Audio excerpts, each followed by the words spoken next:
شروع اللہ کے نام سے جو بڑا مہربان اور نہایت رحم کرنے والا ہے، اور درود و سلام ہو محمد اور آل محمد پر۔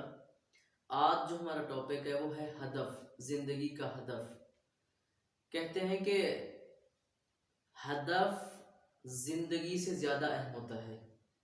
کس وجہ سے؟ اس وجہ سے کہ جس چیز کو آپ ہدف قرار دے رہے ہیں، جس چیز کو آپ اپنی زندگی دے رہے ہیں، تو وہ چیز، وہ ہدف، وہ جو مقصد ہے آپ کی زندگی سے زیادہ اہم ہوتا ہے۔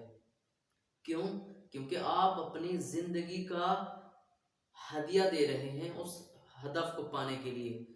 تو ہر بندہ اپنا ہدف خود معین اور مشخص کرتا ہے کہ میری زندگی کا ہدف کیا ہے، لیکن انسان کے زیادہ نہیں تو کم از کم 2 ہدف بہترین ہونے چاہیے تھے۔ وہ کون سے؟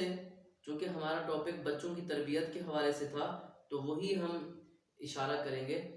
انسان کی زندگی میں 2 اہم ہدف ہونے چاہیے۔ پہلا ہدف اپنی شادی کا، اور دوسرا ہدف اپنے اقتصاد اور معاش کا۔ وہ کیسے؟ ان دونوں چیزوں کو اسلام نے بہت اہمیت دی ہے، خود قرآن نے بہت اہمیت دی ہے۔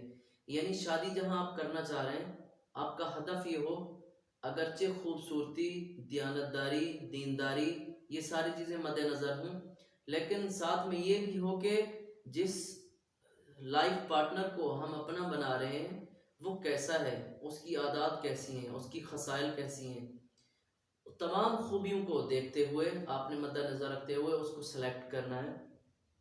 اسی طرح جو چیز آپ چاہتے ہیں اس کے اندر، اپنے لائف پارٹنر کے اندر، اس سے بھی زیادہ چیزیں آپ اپنے اندر پیدا کریں، اس سے بھی زیادہ خصوصیات آپ اپنے اندر پیدا کریں۔ یہ پہلی چیز۔ اس کا نتیجہ کیا نکلے گا؟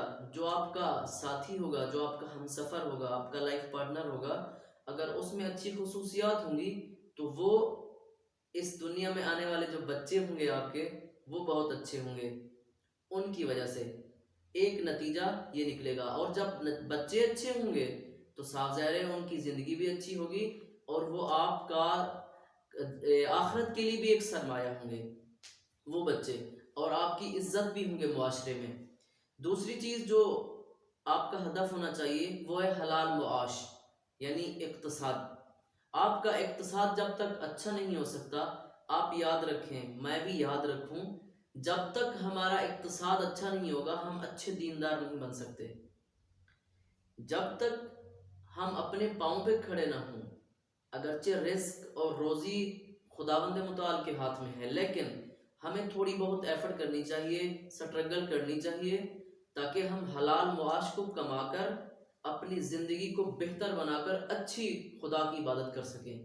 یہ 2 کام جو تھے بہت اہم تھے، یعنی شادی اور اچھی شادی، جسے ہم پسند کی شادی کہتے ہیں۔ اسلام نے اس کو منع نہیں کیا، لڑکے اور لڑکی کو حق دیا ہے، تاکہ ان دونوں کی اچھی سلیکشن کی وجہ سے ان کے بچے بھی اچھے پیدا ہوں۔